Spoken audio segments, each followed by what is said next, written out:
Hello, and welcome to another Q&A style interview offered exclusively here on YouAccel. Our featured guest for this session really needs no introduction. She's launched 2 fashion franchises as a senior lifestyle editor for YAHOO, which generated 4 million page views within the first month of launch. You've seen her work published in Forbes, Canadian Living, The Globe and Mail, MoneySense, TVO, Workopolis, The Toronto Star, and Global News. Her client list includes some of the largest brands in North America, including Deloitte, American Express, CIBC, Ceridian, Investors Group, and MD Financial. She's provided strategic leadership and direction for companies like Corus Entertainment and TC Transcontinental. This includes managing content direction for names like Slice.ca, Food Network Canada, HGTV, Elle Canada, and Style at Home. Her accomplishments and accolades in the writing industry are endless. Yes, we're talking about Renee Sylvestre-Williams, who joins us for an exclusive Q&A session on her long and successful career as a brand communications and content strategist. In this comprehensive 2-hour segment, Renee opens up on just about every facet of her career, stemming from her childhood passion for writing, right up to her latest role as a digital content strategist for her own consulting firm, 30 Communications.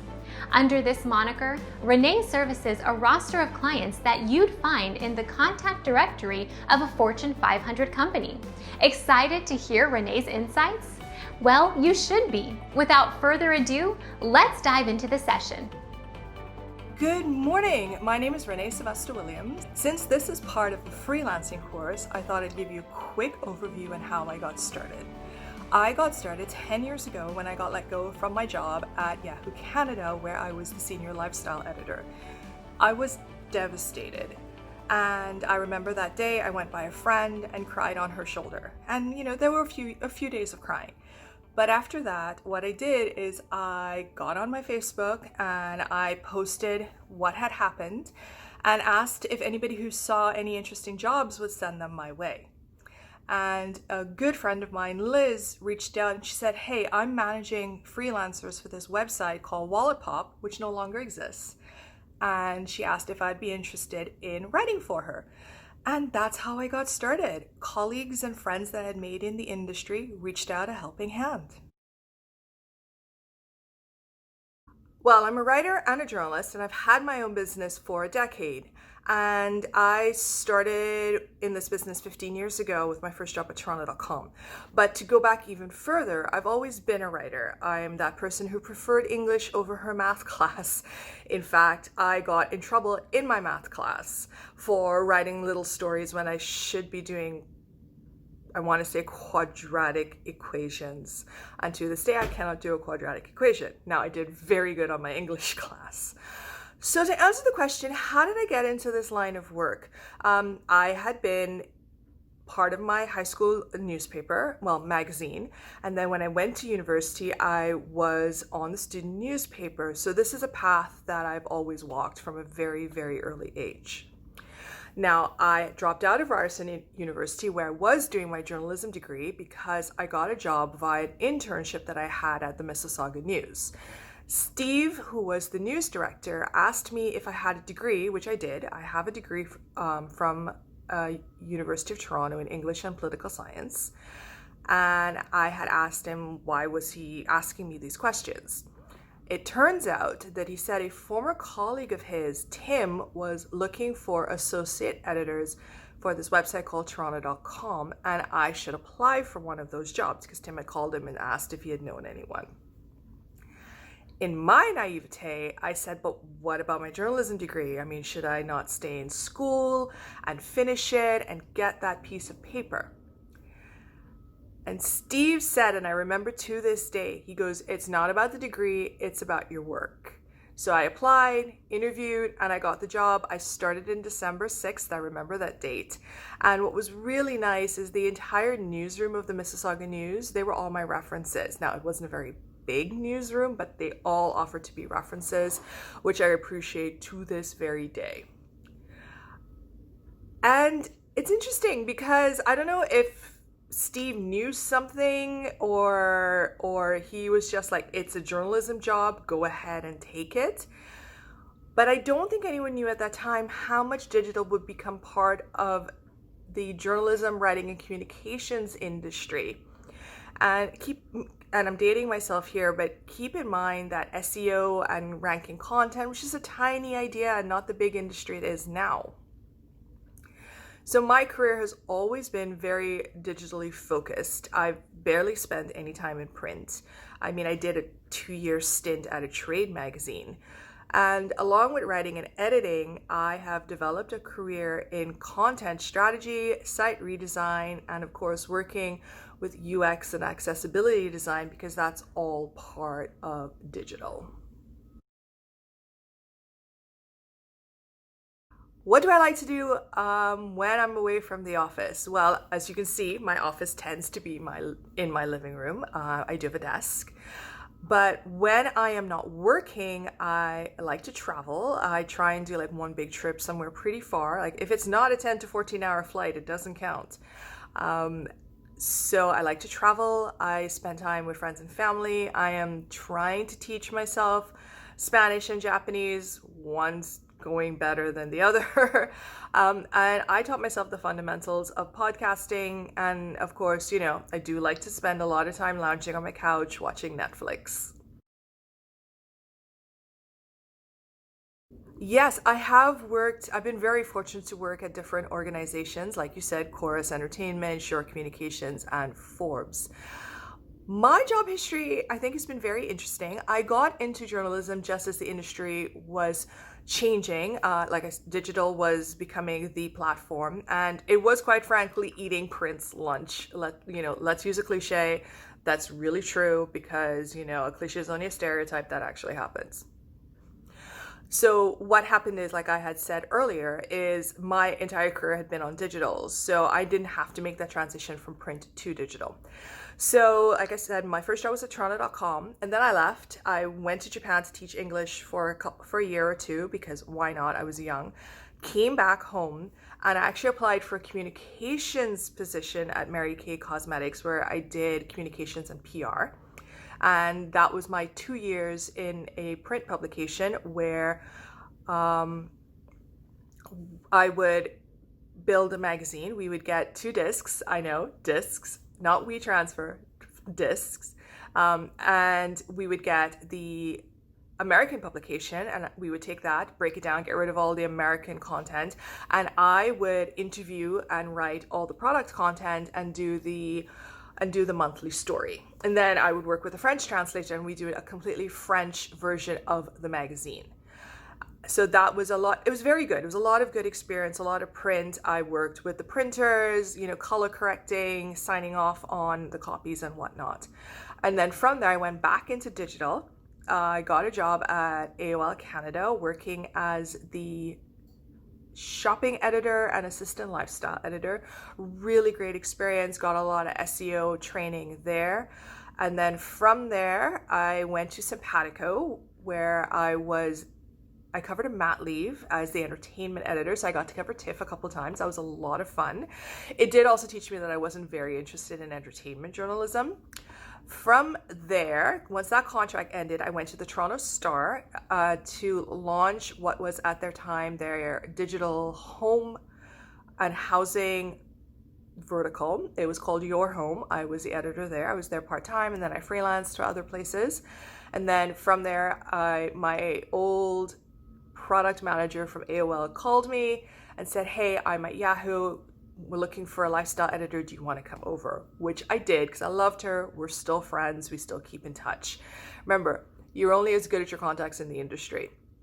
So I was there for a couple years, and then YAHOO had quite a few layoffs. I was one of them, and that was when I really got into freelancing. Yes, I was writing articles every, now and again for a couple publications and doing it for free because I was making an income. Don't do that. Never write for free unless it's your passion project.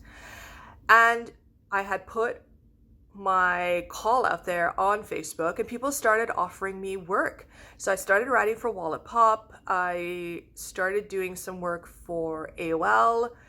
And I was just writing pretty much everywhere. I reached out to people and pitched them, and some said yes, some said no. And I'm trying to remember my history now. I freelanced, I think, for a good couple years. I got some short-term contracts. I worked at one of the banks, so I did a lot of product writing because I had that. I was building that financial background, and then Forbes reached out to me, which at the time was a career highlight. So they had launched their contributor network, and they had seen my writing, and they said, well, would you like to write for us? Which I did, and it was very good. I got some very good page views. It's a good name to have the portfolio at the time. And then from there, I got a job at NASDAQ, was their content director. I left that job because they pivoted and they were focusing on something else. They didn't really need somebody who was in content.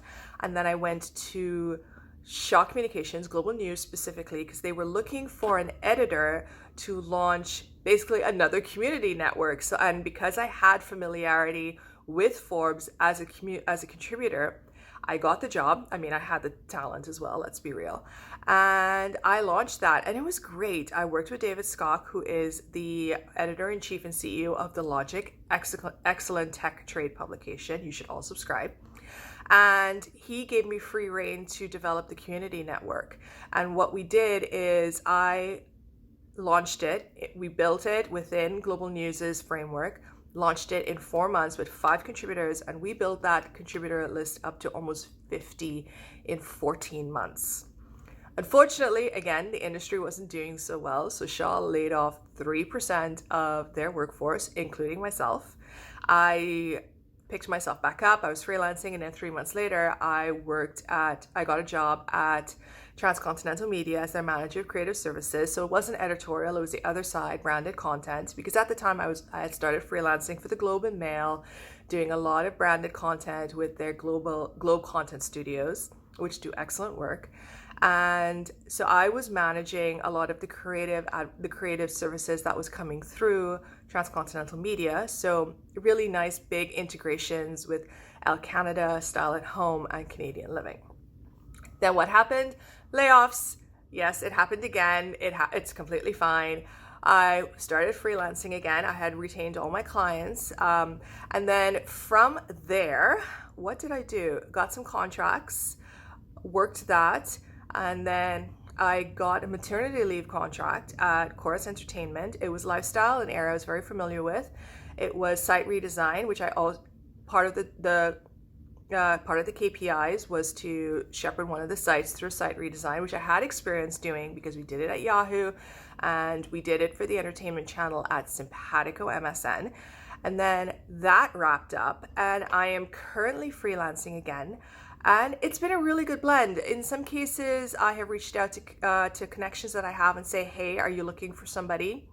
And in other cases, it's been on LinkedIn, which is a very, very, very good place to find work, both editorial and branded and product writing. People look at my profile, I look at people's profile, and I reach out to them. And that's where I am right now. I have a roster of about half a dozen regular clients, and then I do some one-offs with other clients on big or small projects, depending on the scale and whether they're interesting. And that's my career path.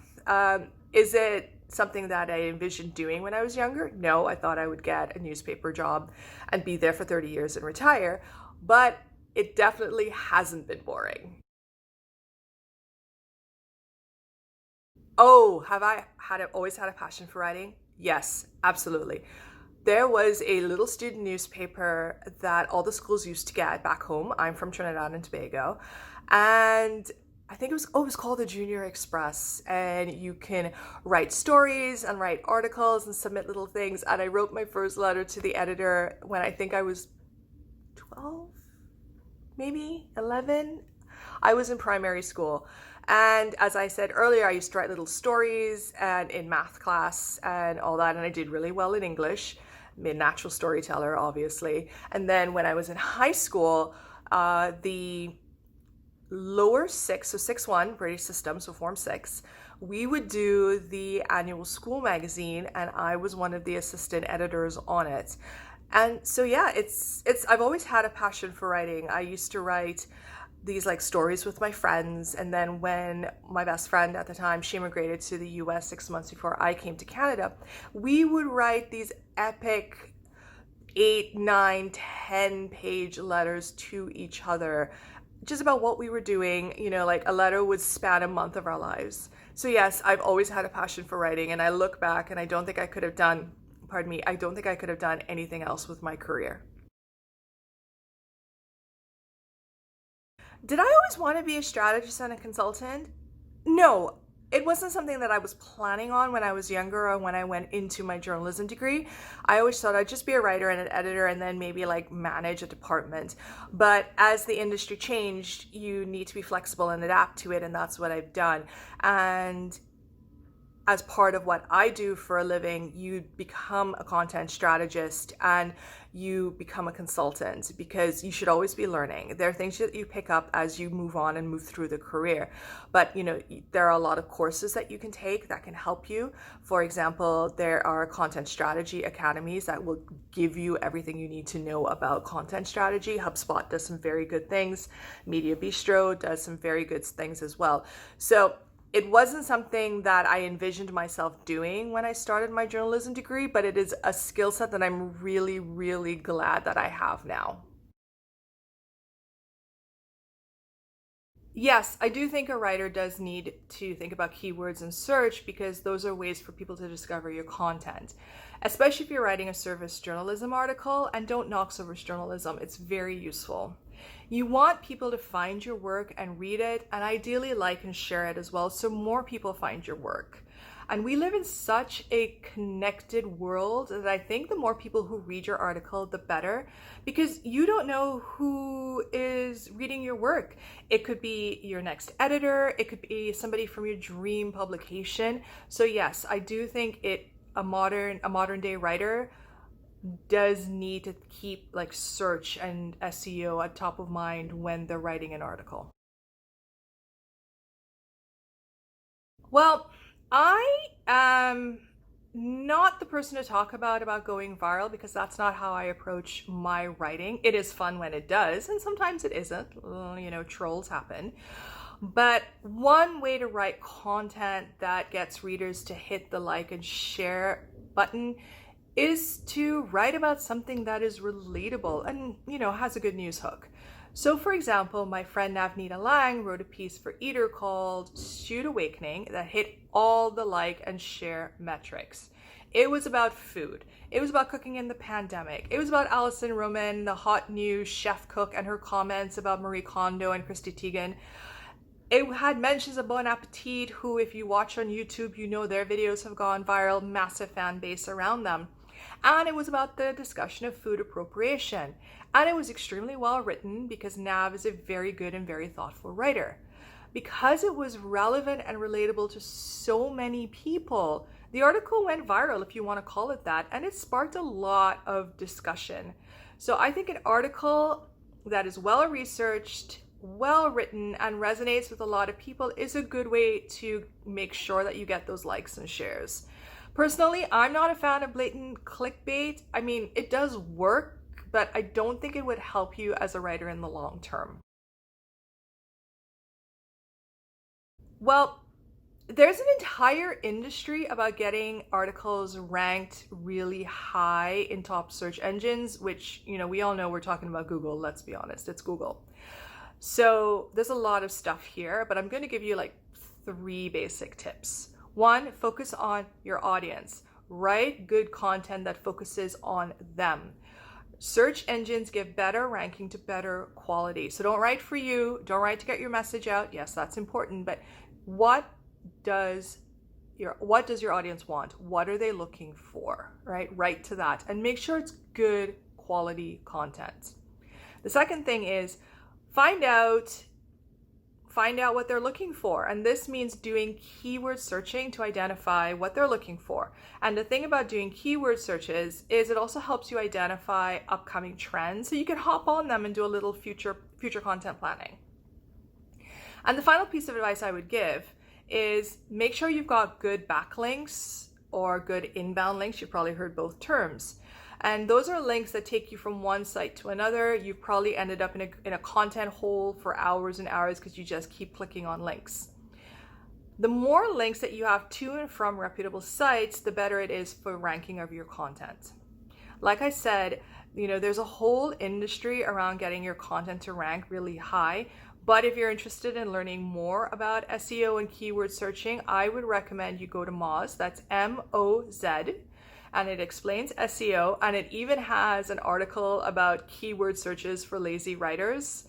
Like, it's really short, it's really sweet, it's really useful. Like I said, it's Moz, M-O-Z.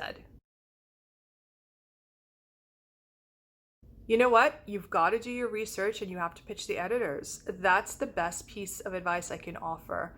Read a lot. That means the publications you want to write for, and that means other publications that may be covering the same topics that you're interested in. Get subscriptions to the newspapers and magazines if you can afford it. If not, check your local library. Like the Toronto Public Library, for example, has a subscription to the New York Times. And then understand what those publications cover, how they cover it, and it also helps to learn who's on the masthead because it will list out the editors for the various departments, which helps if you're trying to figure out who to pitch to. Once you have an idea, put together a short pitch about the story, why it's relevant to the reader and the publication, and why you're the person to write it. Like, do you have a really cool news hook? Did you get an interview with someone who is an expert in their field? A good hook is always a great way to capture the editor's attention. Now, you can cold pitch. That's when you just send a pitch to an editor. You don't know them. And that's completely fine, and that's actually very normal. Editors are completely used to that. When I was an editor, I would get cold pitches all the time. Completely normal. Go ahead. Don't worry about whether or not they know you. What you can also do is see if there are any writing or journalism groups in your location and go to their meetups. You might meet an editor there. I find it's easier to pitch if you can place a face to the name. Now, it's not a guarantee that they will accept your pitch, but it certainly kind of eases the way. Now, like I said, it's not a guarantee. Your pitch might just get rejected anyway, but it couldn't hurt. Plus, it always helps to make connections in the industry because they may say, you know what, this doesn't work for us, but you might want to pitch it here. Right? That does happen. Now, when it comes to pitching, I want to tell you something. You will get a rejection at some point in your career. It happens, and I want you to know that it happens to everybody, and most of the time, it's not your fault. Sometimes the budget was cut. Somebody else pitched a very similar story just before you, or somebody on the team is already working on a similar story. It happens all the time, not a problem. And sometimes the editor doesn't get back to the pitch in time. They're really busy. So I want you to keep in mind when you get a rejection, it's often not you.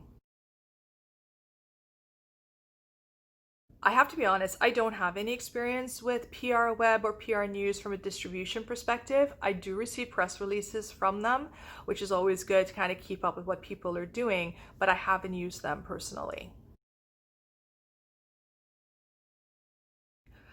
My most memorable learning experience, I would have to say it was my first foray into branded content about 8 to 10 years ago.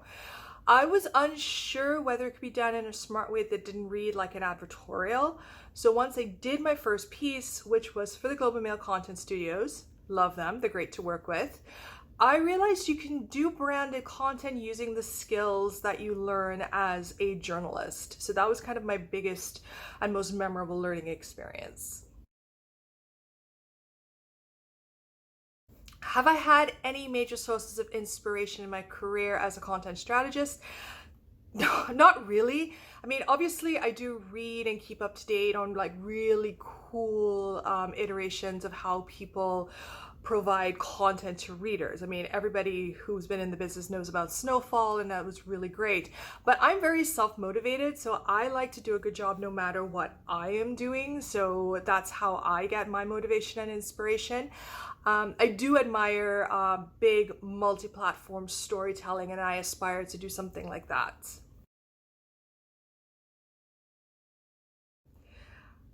See, I wouldn't recommend doing video over written content. they both serve the same thing, which is to get content across. And I think that thinking is outdated in my opinion. I think what an organization needs to do first is look at what they're hoping to achieve from producing a piece of content and start from there. Like, what do they want the audience to understand? And then once you have your foundation content, which could be a video, which could be an article, then you have to decide how many ways you can reach your audience. Like, what platforms are your audience on? You know, if they're on something like LinkedIn, then yes, you might want to do a written piece of content. If they're on HGTV, then yes, you want to do a video. You can take one piece of content and break it up into short video, long form video, short article, blog post, long form article, IGTV, TikToks maybe. It's all about taking that one piece of content and dividing it up and separating it into as many pieces as possible to reach where your audience is and how they consume content. You know, I'm not a social media manager, so I don't have a truly informed opinion here. I have worked with some excellent social media managers and do a very good job. However, I do believe that done really well, you can reach your audience demographics on those platforms. So I think they're a really good tool to have. What are the essential components of good quality web content? Okay, it has to be interesting.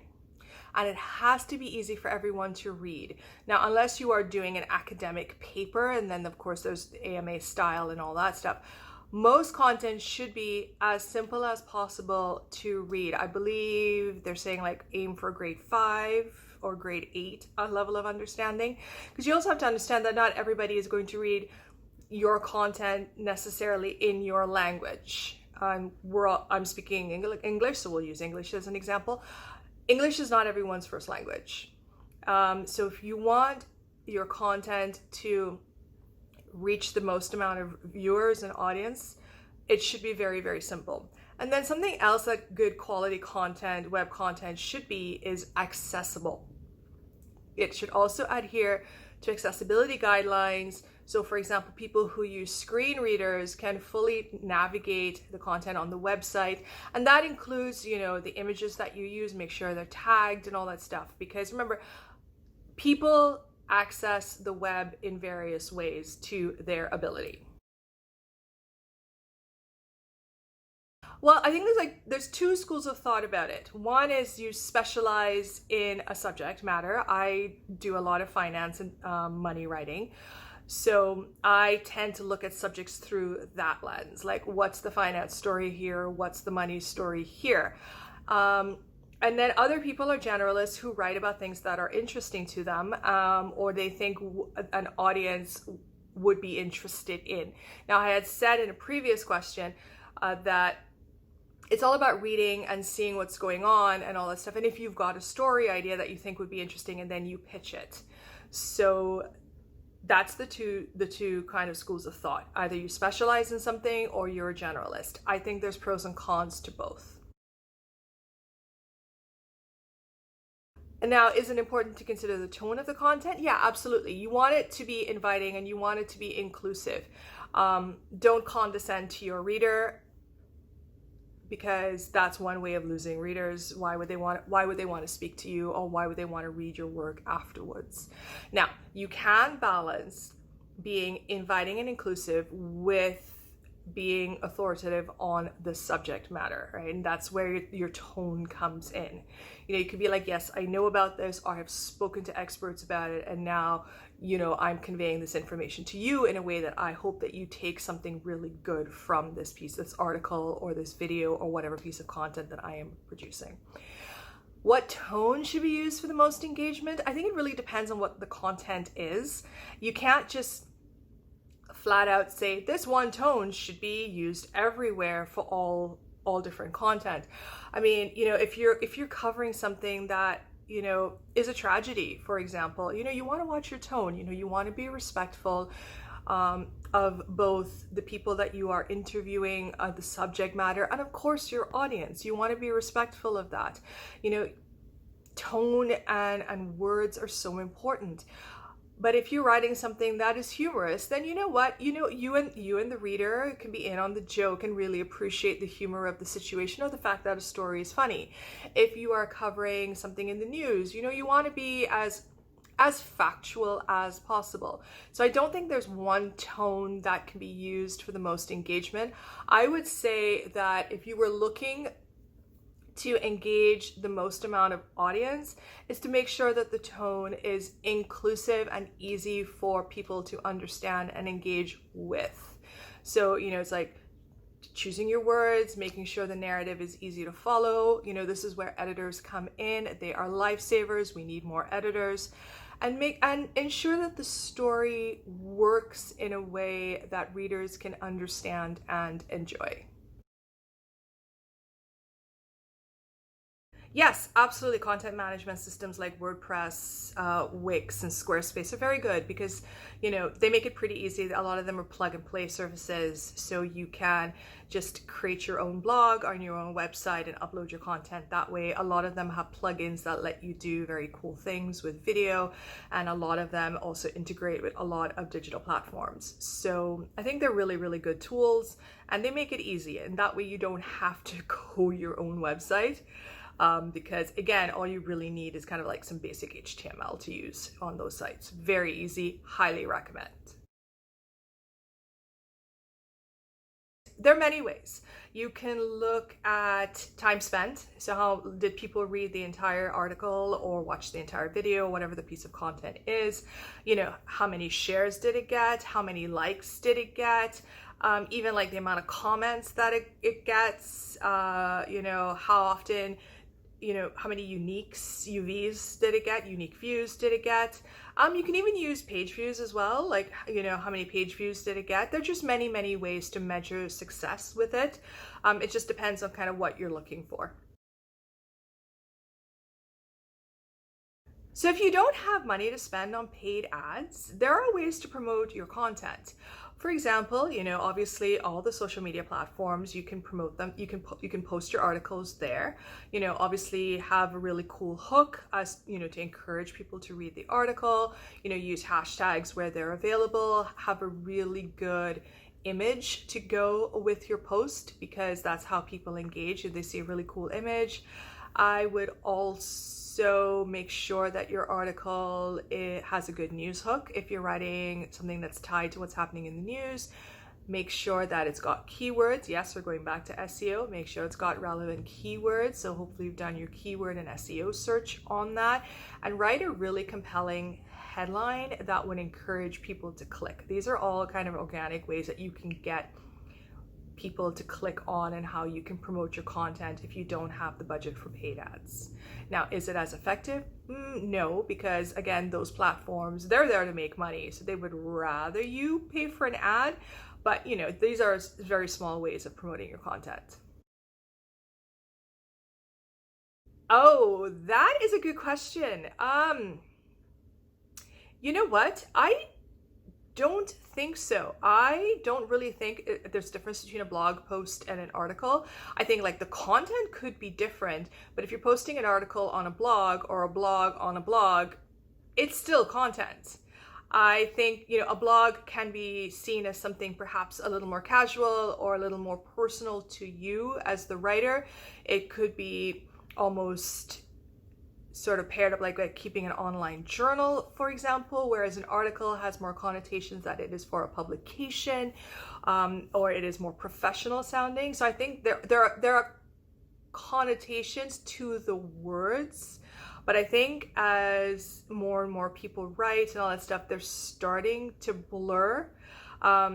So for me, for example, if I post something online and it is an article and it is a publication, I would refer to it as an article.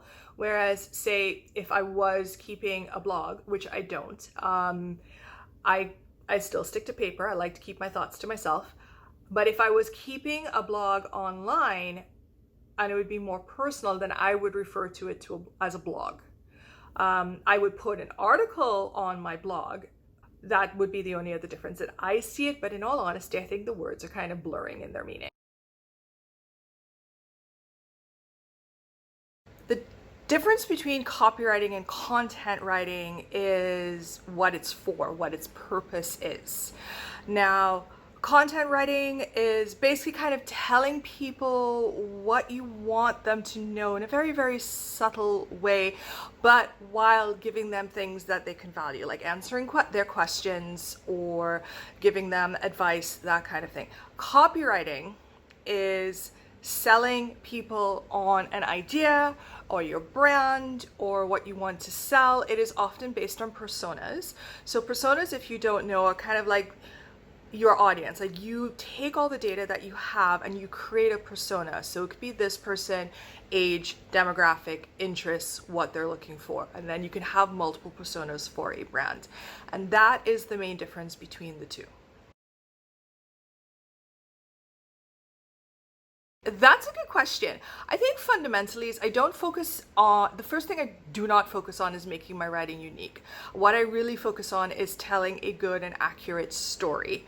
And I think that helps make my writing unique. What I also do is I also try to really portray my subjects in the piece. So they're not just words on a page. You know, like if it's a face-to-face interview, there might be something interesting about them, or they may say something, we might be in a really cool environment, and what they like to call color to a piece.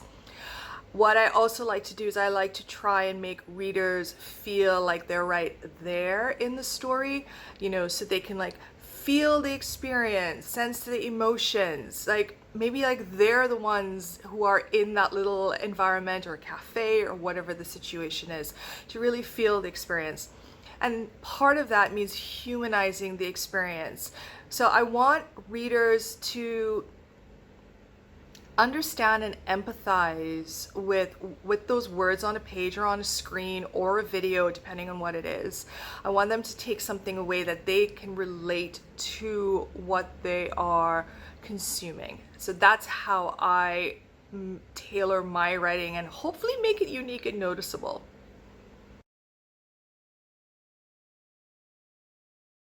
For me, writer's block is when I stare at a blank screen and I have no idea where to start, what to write, what to put down, what the angle of the story is. And it can be extremely frustrating, especially if you're on a deadline. And you know what? It happens to everyone. Everyone at some point in time will suffer from writer's block.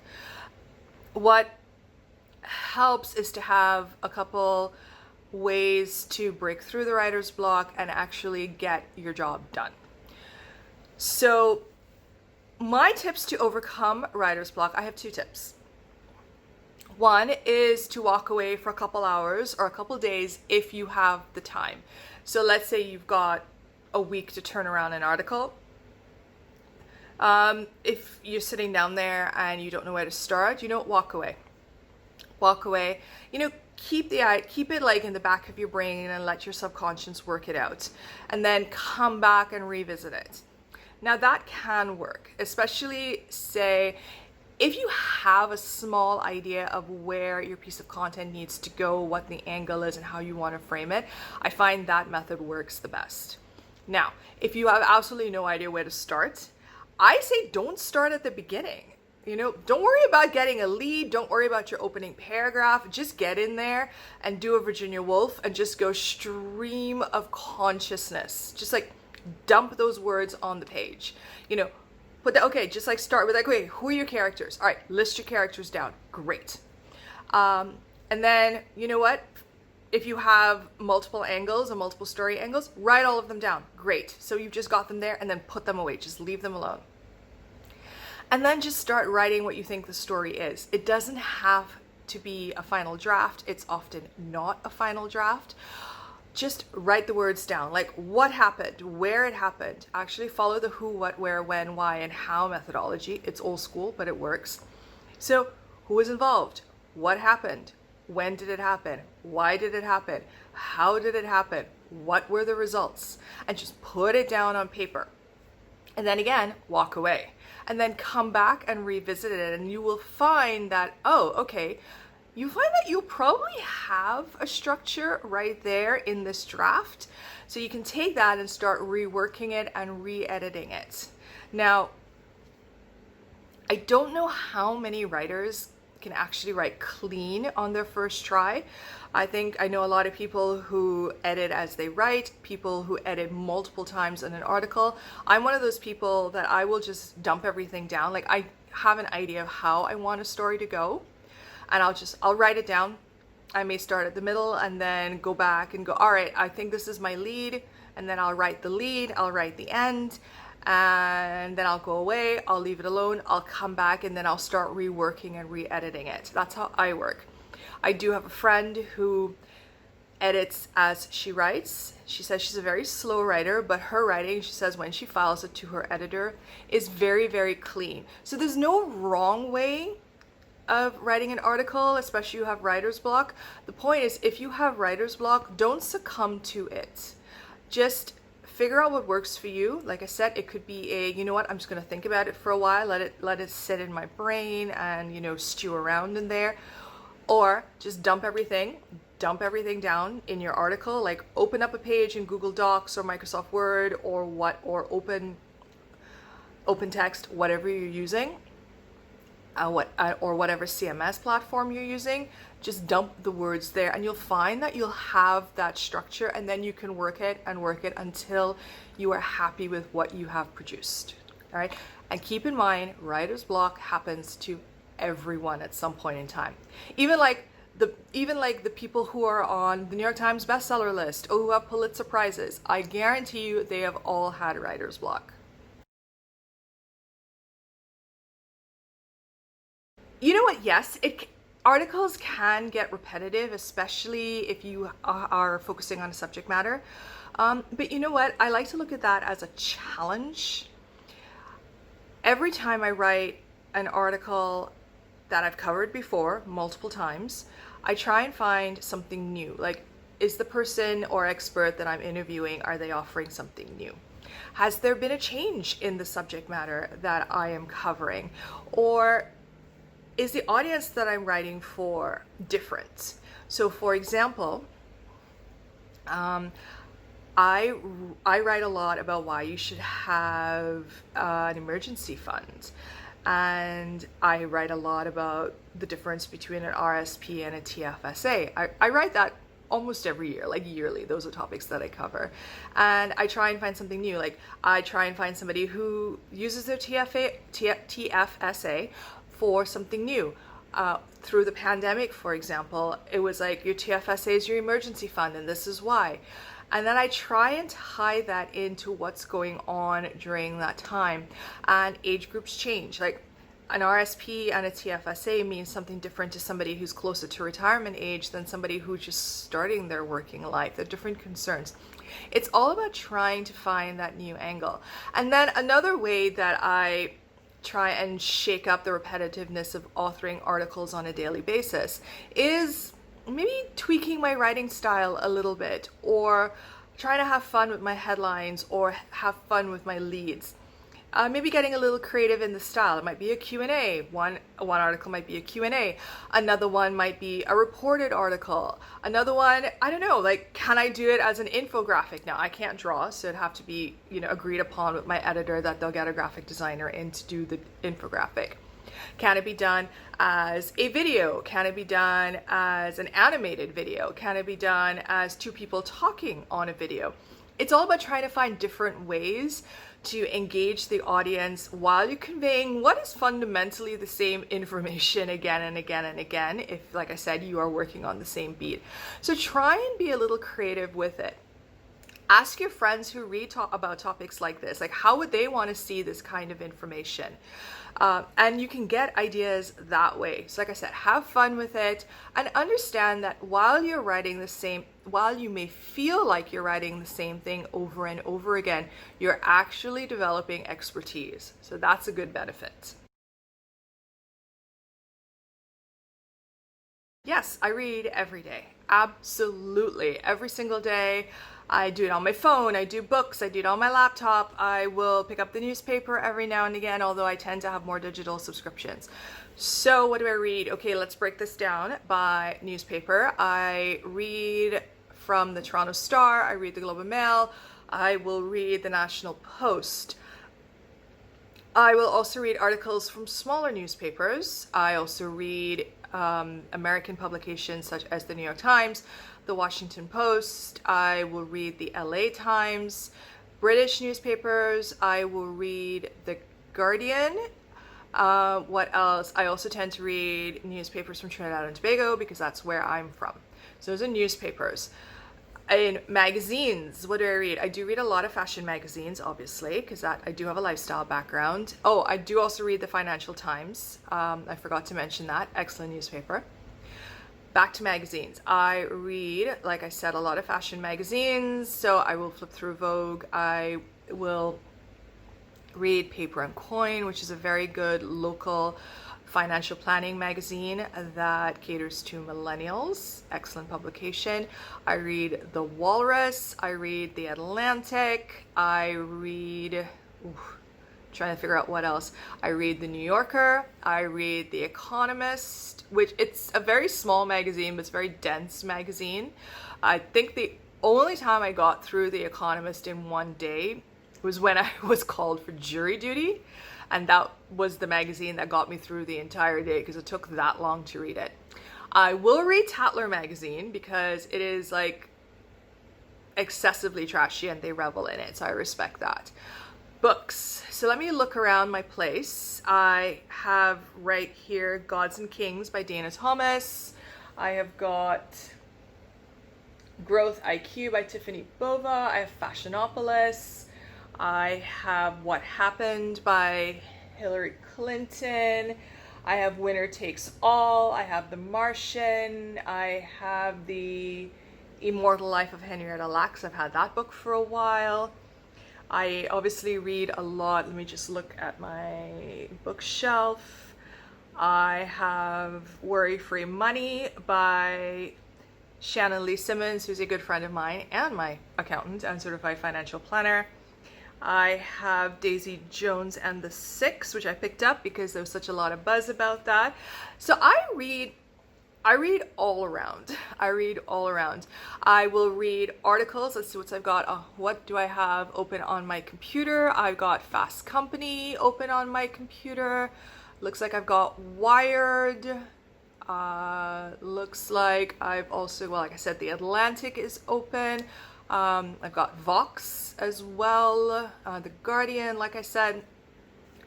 I read a lot of design books, so I have got, I've got Domino's books because I do like their aesthetic, and those are what I read. I even read fan fiction. I wrote an article about fan fiction decades ago, well, not decades ago, but almost decades ago, and every so often I like to dip in because if you're not aware, a lot of fan fiction has been published. I mean, 50 Shades of Grey, that was fanfic. And then Wattpad, a Canadian company, signed a deal recently where they work with content creators who use Wattpad to publish works of fan fiction or original storytelling ideas.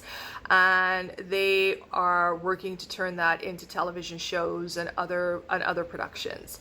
So I read around everywhere and everything. I am a card-carrying member of the Toronto Library System, and I borrow books from there, including digital books, hardcover books, audiobooks. I buy books from Amazon. I will download onto my Amazon Kindle app on my phone. There's usually a publication somewhere around me at some point in time. First of all, can I say I find it very interesting that there's this big focus in the last couple of years on storytelling, where if you ask any other writer or journalist, they will be like, yeah, of course you have to tell a story. Okay, so let's walk it back. So what is storytelling? Storytelling is basically conveying information in a narrative, right? It's basically telling a story. It's kind of like how you used to tell when you tell stories to somebody, like say, imagine you are out with friends, assuming we're all out again, if not, or you're on a Zoom meeting and you start telling a story, and in that story there are facts and there's a point. That is storytelling. The alternative is, sorry, not the alternative. You could just say something very factual. Like, we are cheaper than this company. We are more efficient than this company. Okay, great. Sure, fine. But humans have always had an oral tradition to their stories, right? Some countries and some groups more than others. And we are programmed to like to hear a story. We want to hear the origin of the hero. We want to hear about the conflict that the hero faced.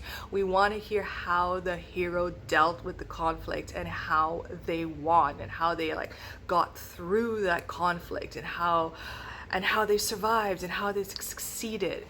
That's storytelling.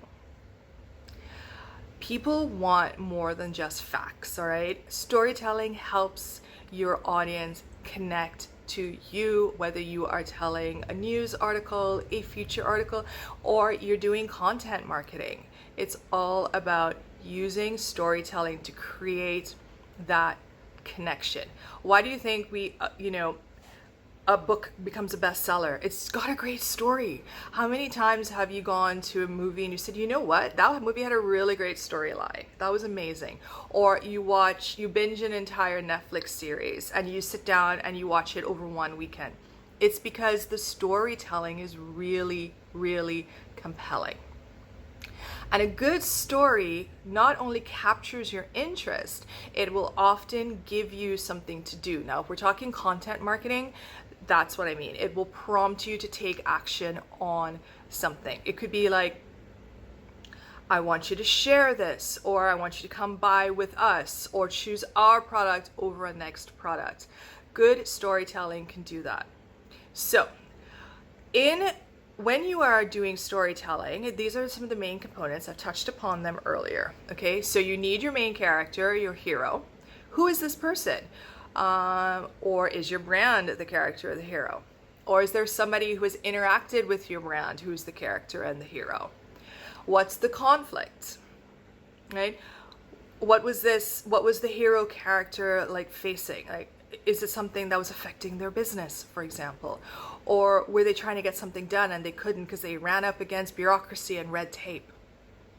What was their journey to do that? How many times did they try and did not succeed? And then they found you, or they found somebody to help, or they thought about it differently and they're like, aha, this is how we can do it. And then, they slayed the dragon because, it's a fairy tale. And then what was the ending? What was the resolution? What was the resolution to this story? So how can you make your story compelling? All right. Well, one, it's got to be entertaining. It's got to be entertaining. Going back to that Netflix example that I used earlier on. If it's not entertaining, you're going to check out by, say, episode 2 or 3. Like for me, if my interest isn't held, I'm gone. Like by episode 2, by episode 3, I'm like, nope, not going to waste any more time. It kind of gets to the point where, Netflix goes, are you still watching? I'm like, oh, no. I checked out. Done. Forget it. Give me the next one. There's so much content out there that you don't have to stick to something. So if you want your storyline to stick, you got to make it compelling. You got to make it entertaining. The second thing is it needs to be relatable, right? This is why, the character from the lower classes who becomes a knight or is secretly a prince, it's all those things that we relate to, or princess, or CEO of a company. It's all those things that we relate to. We've got those emotions, you got to tap into them. And then your story has to be easy to follow.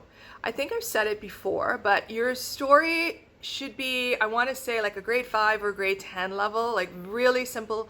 Everybody can follow it because again, remember, you're not always writing for people who speak the same language as you. You might have people who have, for example, English as a second or third language. You want to make sure that your story gets to the broadest swath of your audience as possible. All right, next steps, you got to make it memorable. What's your hook? Make it memorable. And if this is content marketing, you got to support it with data. All right.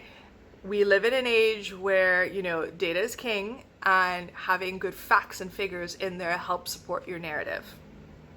Finally, it helps if you include visuals. If you're going to do this whole thing in one block of text, you got to put some visual in there, man. You got to put some visual in there. All right. So that's how you tell a story. Also, I would say, make sure that one, you know your audience, because that's going to help form your narrative and it will help you figure out what you want to say. So that was quite a lot that I put in there.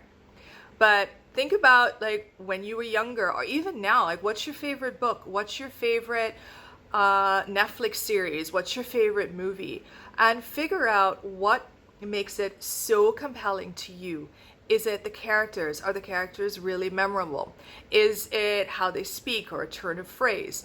Is it the narrative? What in it really draws you to that story? And then, and then take it from there and use those tips and techniques to help build your own storytelling abilities.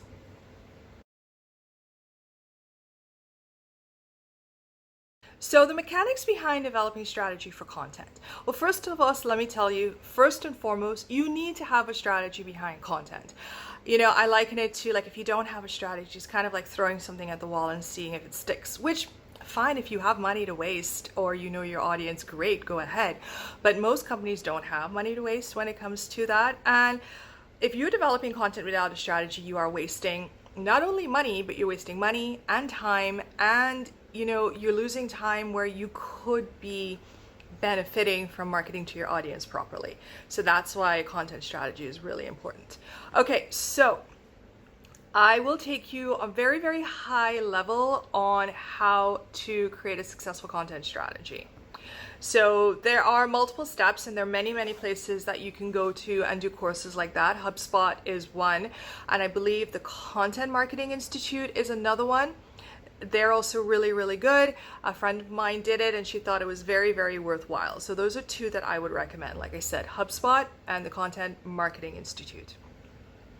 Okay, so first and foremost, set your missions and goals. So what does that mean? It means who's your target audience? What are they looking for? What kind of content are you going to use to reach them?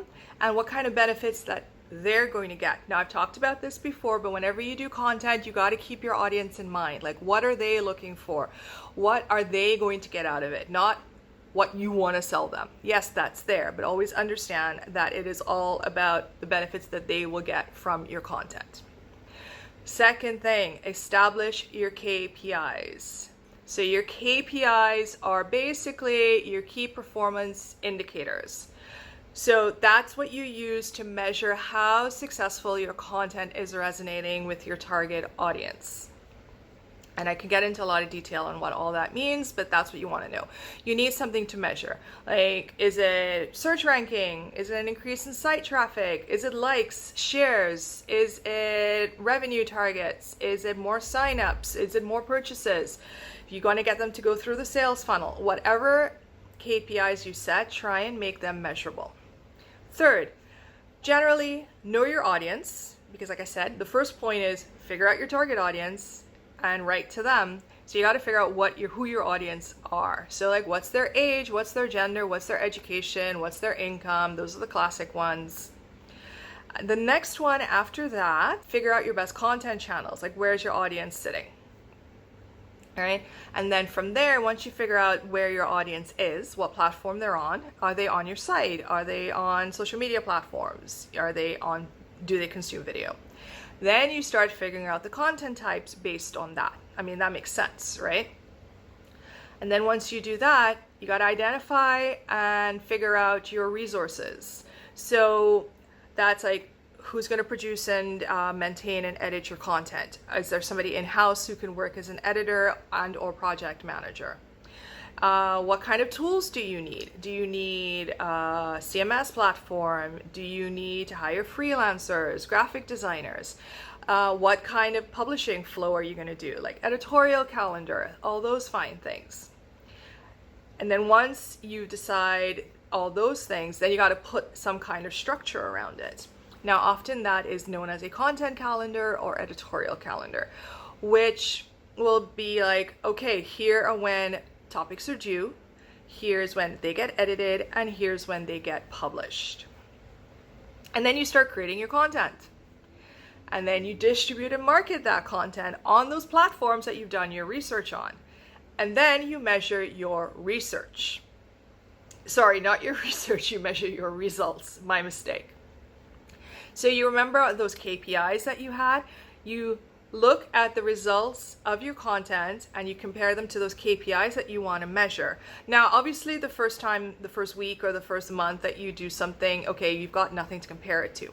But as you continue, you'll be able to see trends.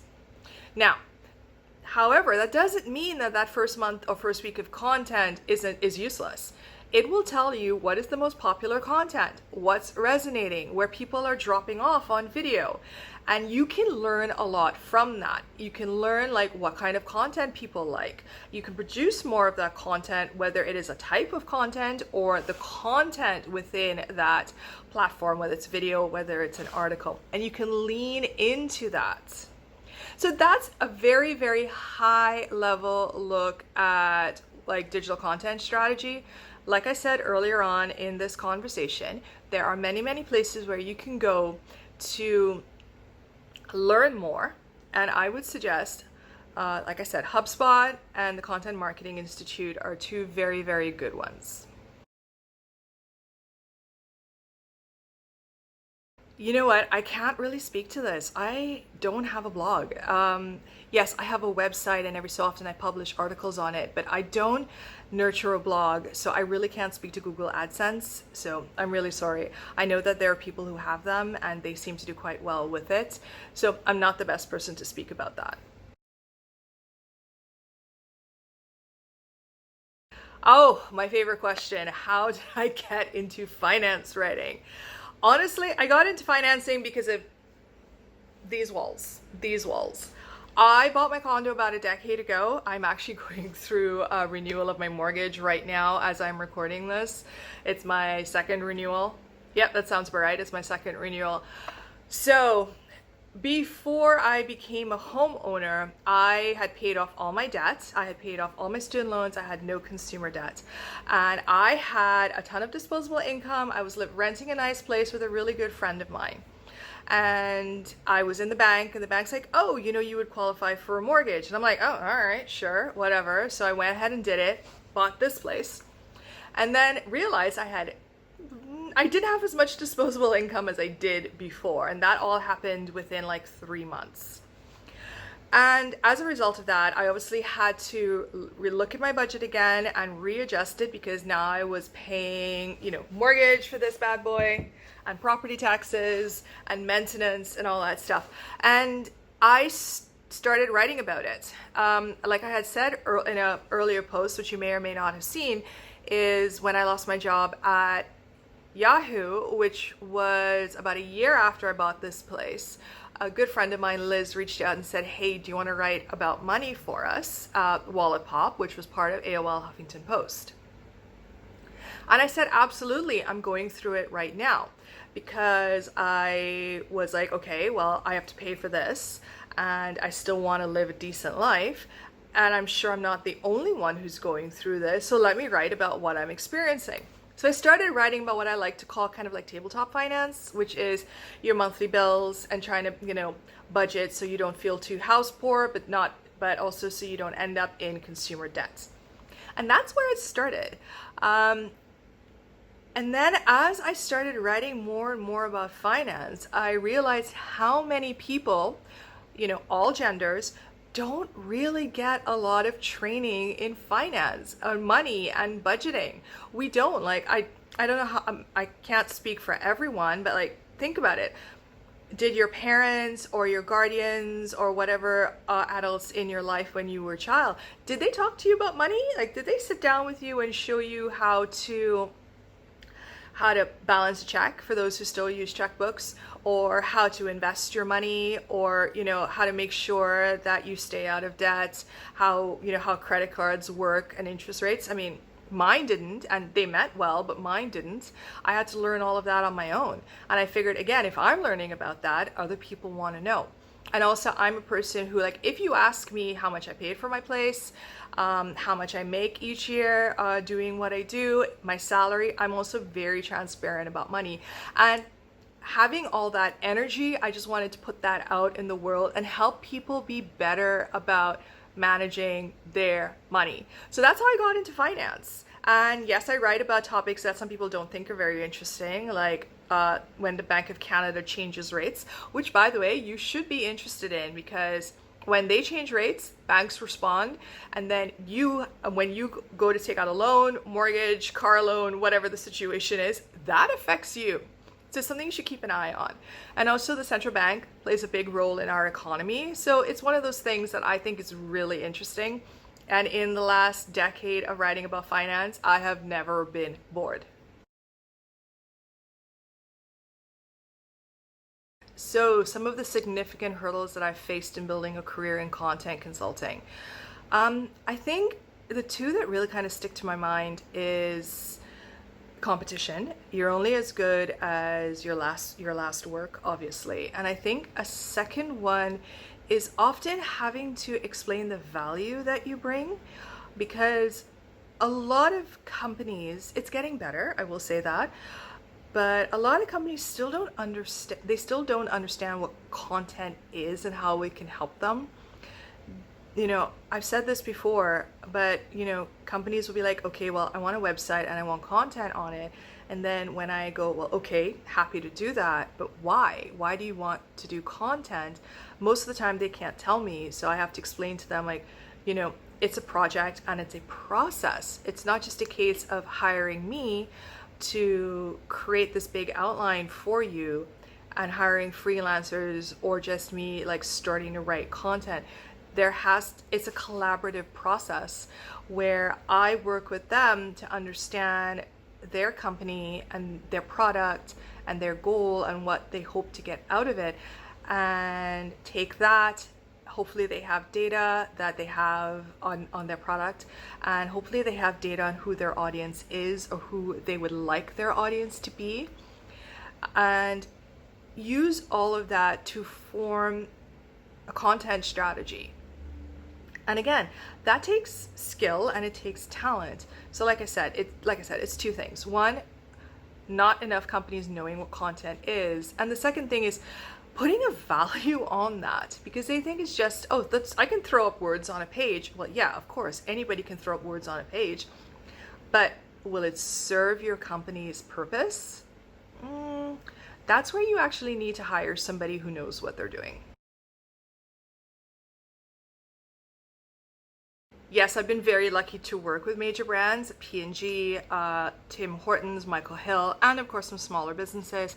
I have done nonprofit work, I have done some government work, and I have done luxury retail, and I have done finance work. Is there a noticeable difference in the content strategy with bigger brands? No, not really. I don't think there's a noticeable difference apart from scope. I mean, if you've got the budget, you can reach more people, you can spend more, you can do bigger things, obviously. But I think fundamentally, size has nothing to do with how well your content resonates if you plan your content properly. So for example, you may not be able to do 5 million things because you don't have the budget for it.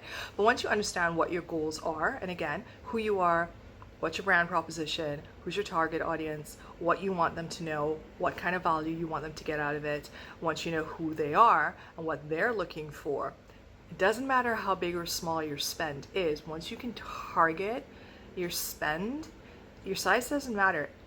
Having that data and having that knowledge means that you will successfully target your audience, whether you are a small company or whether you're a Unilever or a P&G. Maybe you won't be able to do print, run billboards and bus stops, have television segments, work with influencers, run ads on YouTube, run ads on TV, have product placement in Netflix shows. Maybe it's just a piece of content on your article, on your website, but it's been properly researched. You've got really good SEO, and then it shows up in search. If you end up on the first page of Google, again, you're golden. So no, size does not matter in this case. Making sure that you take the time to do your homework really, really matters. And of course, good visuals don't hurt.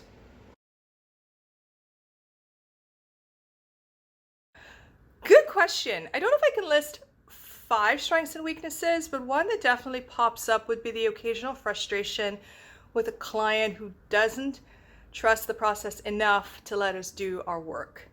Now, that can be for several reasons. One, the process is too slow for them. They're not seeing immediate results, so they want to change tactics until they see something immediately.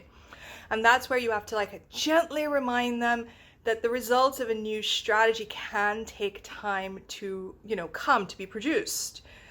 And it comes in stages, but the overarching process can take a few months or even a year, depending on what the strategy is.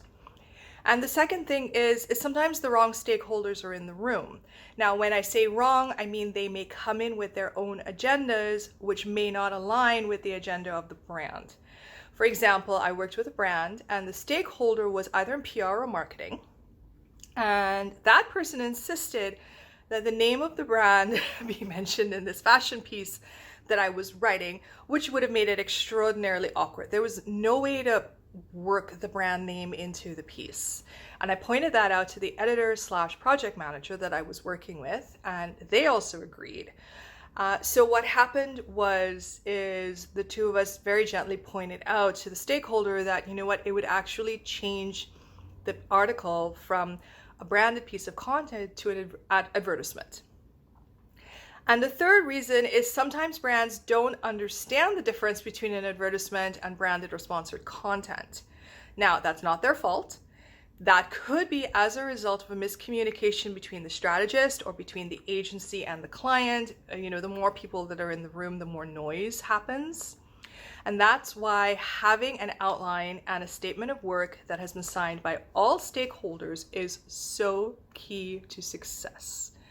And it can get a little ridiculous sometimes, so all you can do is laugh in the privacy of your home or office, take a deep breath, and then explain the process again.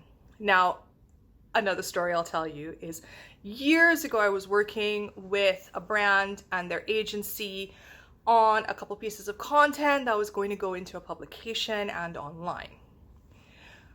We came up with some really good ideas. The agency really liked it. The brand really liked it. We're like, okay, great, we'll do that. Except then what happened is the brand came back and no, we want to do these two pieces. And we're like, are you sure? Okay, fine. You're the client. We'll do that. One was an FAQ, which we ended up just rewriting from their content on the site. And then they asked how they think it would do on Google, and we had to point out to them that unfortunately it's basically a repetition of content, so it wasn't going to do very well because it was basically the same terminology, a lot of the same questions, and it would be downranked, right? Which is why it's always good to have a strategist there, because they can explain things like that. The second thing they wanted online was to have their logo put in the article wherever it was mentioned. So just imagine it'd be 500 words, and every time the brand name was mentioned, instead of just the name of the brand, they wanted the logo in there, which was no, absolutely not. So we had to explain to them that, yes, those are your brand guidelines, but in this publication, the brand guidelines are no, we do not do that. So these are the things that happen. So how do you manage feedback and criticism? Honestly, as professionally as possible. And sometimes it's very valid criticism, and it's always good to listen. Yes, you are the expert in content strategy and development, but they are also the expert in their brand. And what it really comes down to is because you both want good things for the brand and whatever its accomplishments and goals are, so the feedback, which is critical and could be valid, it's something to listen to and take and rework into the next iteration of your project. And sometimes the feedback isn't useful at all, but again, remember, this is a professional working environment, so you remain as professional as possible about it and try and work with it. And then sometimes you just have to go, you know what, I'm sorry, I can't work with you anymore. And remember, this is an absolute last resort. And you try and walk away with, a partial payment, or sometimes it's just not enough to get some kind of partial payment and you just throw up your hands, literally and figuratively, and walk away. There's always valuable lessons to learn there, but in all honesty, that's the absolute last resort. Yes, I have worked as part of a team, You can't really do content strategy without having a part of a team, and that could be like an embedded team, like if you were working in an office with a team, or whether you are brought in. But however you look at it, you can't do content strategy, I feel, on your own. You need a team. Like, for example, you'll need the SEO specialist, you'll need the social media people, you might need the editors, you might need the writers, and of course you need the project manager to keep all of it moving along very smoothly.